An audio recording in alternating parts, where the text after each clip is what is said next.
ایک دفعہ کا ذکر ہے کہ کسی گاؤں میں ایک کسان رہتا تھا۔ اس کا نام احمد تھا۔ احمد کے 3 بیٹے تھے۔ وہ اپنے گھر میں بہت خوش تھے، لیکن احمد ایک بات سے بہت پریشان تھا کہ اس کے بیٹے بہت سست اور کام چور تھے۔ وہ کام کاج میں بالکل اس کی مدد نہیں کرتے تھے۔ آخر بہت سوچنے کے بعد اس کے ذہن میں ایک ترکیب آئی۔ اس نے اپنے بیٹوں کو جمع کیا اور ان سے کہا، پیارے بیٹو، ہماری زمین کے اندر خزانہ چھپا ہوا ہے اور میں اسے نکالنا چاہتا ہوں، لیکن میں بوڑھا ہو گیا ہوں اور اکیلا یہ کام نہیں کر سکتا۔ اس لیے اگر تم میرا ساتھ دو تو ہم مل کے کام کر لیں۔ سارے بیٹے خزانے کی تلاش پر راضی ہو گئے۔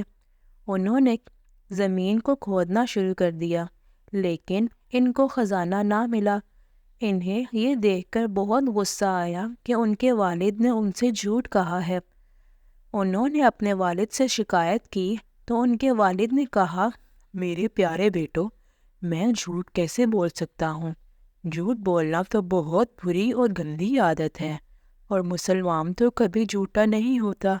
میں نے تمہیں کہا تھا کہ اس میں خزانہ ہے، تو میرے پیارے بیٹو، یہ جھوٹ نہیں بلکہ سچ ہے۔ لیکن تم جلدی کر رہی ہو، اور جلدی کا کام شیطان کا کام ہوتا ہے۔ تم وہ کرو جو میں تمہیں بتاتا ہوں۔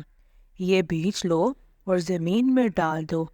جب سارے بیٹوں نے مل کر بیج ڈال دیے تو کسان نے کہا، آؤ اب وضو کرو اور نماز پڑھ کر اللہ تعالیٰ سے دعا کرو کہ اللہ بارش برسا دے۔ سب نے وضو کیا، نماز پڑھی اور بارش کی دعا کی۔